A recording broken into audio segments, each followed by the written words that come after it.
دو صفاتی نام ہیں۔ یوں تو پروردگار عالم کے بے شمار صفات ہیں، اس میں سے رحمان اور رحیم بھی اللہ تعالیٰ کی صفت ہے۔ یہ دونوں صفاتی نام ہیں۔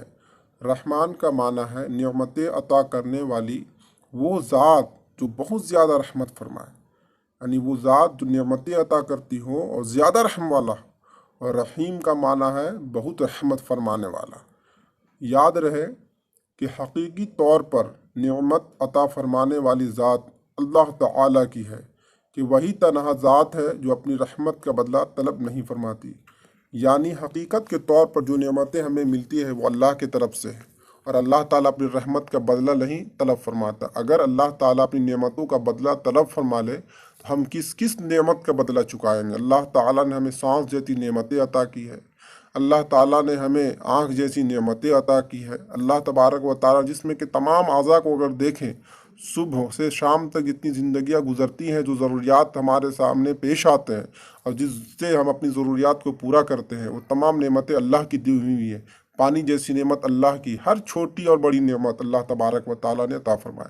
اگر وہ رب اپنی نعمتیں ہم پر نہیں نزول فرمائے تو پھر ہمارا کیا حال ہو؟ بغیر رحمت الہی کے ہم ایک سیکنڈ کا ایک لمحہ بھی زندہ نہیں رہ سکتے۔ ہر چھوٹی بڑی ظاہری، باطنی، جسمانی، روحانی، دنیاوی اور اخروی نعمت اللہ تعالیٰ ہی عطا فرماتا ہے۔ سبحان اللہ، یہ اللہ کی بہت بڑی شان ہے۔ اور دنیا میں جس شخص تک جو نعمت پہنچتی ہے وہ اللہ تعالیٰ کی رحمت ہی سے ہے۔ جو شخص کے پاس نعمتیں پہنچ رہی ہے وہ پروردگار عالم کا کرم ہے، یہ اسی کی عطا ہے، وہ اللہ تعالیٰ کی رحمت ہی سے ہے۔ کیونکہ کسی کے دل میں رحم کا جذبہ پیدا کرنا، رحم کرنے پر قدرت دینا، نعمت کو وجود میں لانا، دوسرے کا اس نعمت سے فائدہ اٹھانا اور فائدہ اٹھانے کے لیے اعضاء کی سلامتی عطا کرنا، یہ سب اللہ تعالیٰ کی طرف سے ہی ہے۔ سبحان اللہ، یعنی نعمتیں اللہ نے دی ہے، اس نعمت کا فائدہ اٹھانا بھی اللہ کی طرف سے قدرت ہے۔ وہی پروردگار عالم اس کی قدرت عطا فرماتا ہے۔ اللہ تعالیٰ کے وسیع رحمت دیکھ کر گناہوں پر بے باک نہیں ہونا چاہیے۔ یعنی ہمیں یہ نہیں سوچنا چاہیے کہ اللہ تعالیٰ تو بہت رحیم ہے، ہم گناہ کریں اللہ بخش دے گا، نعوذ باللہ، ایسا کبھی نہ سوچیں۔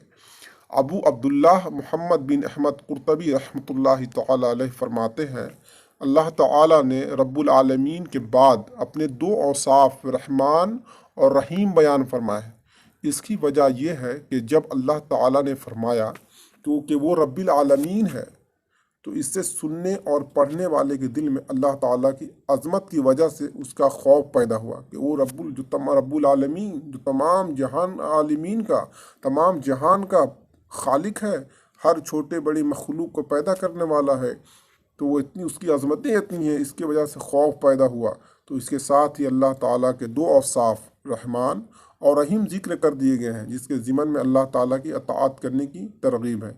یوں ترغیب اور ترغیب دونوں کا بیان ہو گیا تاکہ بندہ اللہ تعالیٰ کی اطاعت کرنے کی طرف اچھی طرح راغب ہو اور اس کی نافرمانی کرنے سے رکنے کی خوب کوشش کرے، خوب کوشش کرے۔ ولا حول ولا قوت الا باللہ العلی العظیم، ہر گناہوں سے بچنے کی طاقت اور نیک کام کرنے کی قوت اللہ ہی کی طرف سے ہے جو عالی شان اور عظمت والا ہے۔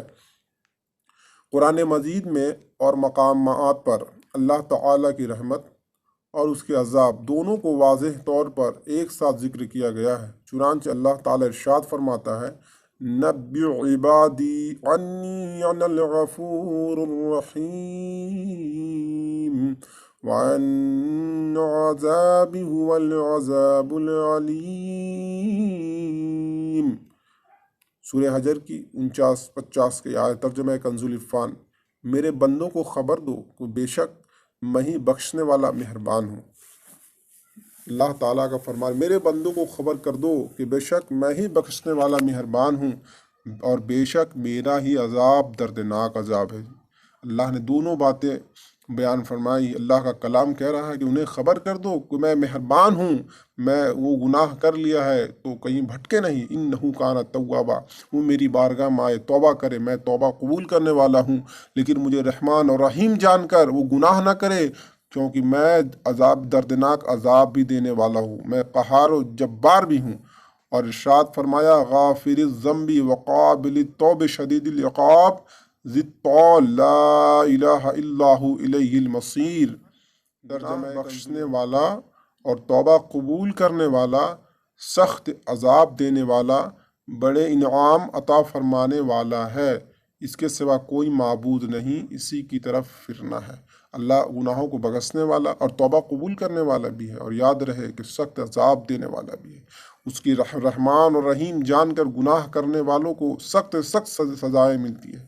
ہاں اگر گناہ ہو گئے ہوں، غلطی سے سرزد ہو گئے ہوں، تو پروردگار عالم کی بارگاہ میں توبہ کرنا چاہیے، اور ایسا توبہ کہ پھر دوبارہ وہ گناہ نہ کریں۔ نیز حضرت ابو ہریرہ رضی اللہ تعالیٰ عنہ سے روایت ہے، رسول پاک نور مجسم نیر آدم شہنشاہ کون و مکان صلی اللہ تبارک و تعالیٰ علیہ وسلم نے ارشاد فرمایا، اگر مومن جان لیتا کہ اللہ تعالیٰ کے پاس کتنا عذاب ہے، اگر مومن یہ بات جان لیتا، یہ معلوم کر لیتا کہ رب العالمین کے پاس کتنا عذاب ہے، تو کوئی بھی اس کی جنت کی امید نہ رکھتا۔ اللہ اکبر، یعنی اللہ کے پاس کتنی عذاب ہے، اتنی عذاب ہے کہ اگر یہ کوئی بندہ جان لیتا، کوئی مومن اگر جان لیتا، تو پھر جنت کی کبھی خواہش نہیں کرتا۔ کتنی بڑی بات۔ اگر کافر جان لیتا کہ اللہ تعالیٰ کے پاس کتنی رحمت ہے، اگر کافر جان لیتا کہ اللہ تعالیٰ کے پاس کتنی رحمت ہے، تو اس کی جنت سے کوئی نا امید نہ ہوتا۔ ہر مسلمان کو چاہیے کہ وہ امید اور خوف کے درمیان رہے۔ ہر مسلمان کو امید اور خوف کے درمیان میں زندگی گزارنا چاہیے۔ امید اللہ پر، اللہ سے کہ پروردگار عالم معاف کرنے والا، وہی عطا کرنے والا ہے، اور خوف اس بات کر کہ وہ رب جو خوف جس کی وجہ سے ہم کھا رہے ہیں، وہ رب العالمین جو عذاب دینے والا ہے، وہ ہمیں ہماری گناہوں پر عذاب بھی عطا کرے گا، تو ہمیں اس سے بچ کے رہنا چاہیے، گناہوں سے بچتے رہنا چاہیے، اجتناب کرنا چاہیے، اور اللہ تعالیٰ کی رحمت کی وسعت دیکھ کر گناہوں پر بے باک نہ ہو، اور نہ ہی اللہ تعالیٰ کے عذاب کی شدت دیکھ کر اس کی رحمت سے مایوس، نہ اللہ کے عذاب پر ہمیں مایوس ہونا ہے، اور نہ اس کی رحمت کو دیکھ کر گناہوں پر بے باک ہونا ہے۔ کسی کو رحمان اور رحیم کہنے کے بارے میں شرعی حکم جانے کسی کو ہم رحمان اور رحیم کہہ سکتے ہیں یا نہیں۔ بندے کا نام ہوتا رحمان، کسی کا رحیم، یہ نام نہیں رکھنے چاہیے، بلکہ نام ہے عبد الرحمن، عبد الرحیم۔ اللہ تعالیٰ کے علاوہ کسی اور کو رحمان کہنا جائز نہیں ہے، جبکہ رحیم کہا جا سکتا ہے، جیسے قرآن مجید میں اللہ تعالیٰ نے اپنے حبیب صلی اللہ تعالیٰ علیہ وسلم کو بھی رحیم فرمایا ہے۔ چنانچہ ارشاد باری تعالیٰ ہے، لَقَدْ جَاءَكُمْ رَسُولٌ مِّنْ أَنفُسِكُمْ عَزِيزٌ عَلَيْهِ مَا عَنِتُّمْ حَرِيصٌ عَلَيْكُمْ بِالْمُؤْمِنِينَ رَءُوفٌ رَحِيمٌ۔ ترجمہ کنز العرفان، بے شک تمہارے پاس تم میں سے وہ عظیم رسول تشریف لے آئے جن پر تمہارا مشقت میں پڑنا بہت بھاری گزرتا ہے، یعنی تمہیں پریشانیوں میں تمہارا پڑ جانا، تمہیں وبا میں شامل ہو جانا، اللہ کے عذاب میں گرفتار ہو جانا، اس رسول پر مشقت پڑتا ہے، گراں گزرتا ہے، کیونکہ وہ تمہاری بھلائی کے نہایت چاہنے والے، مسلمانوں پر بہت مہربان، رحمت فرمانے والے ہیں۔ یا اللہ تعالیٰ نے رسول کریم صلی اللہ تبارک و تعالیٰ علیہ وسلم کو رؤوف الرحیم فرمایا ہے، یعنی بندے کو رحیم کہا جا سکتا ہے، لیکن رحمان نہیں کہا سکتا، یہ جائز نہیں ہے۔ تو ناظرین، آج ہم یہ آیت نمبر 2 کی تفسیر کو مکمل کر دیے ہیں۔ اگر آپ کو یہ ویڈیو پسند آیا ہو تو ضرور سے ضرور سبسکرائب کریں، اور لائک کریں اور شیئر کریں، صدقہ جاریہ لوگوں تک پہنچائے، دین کی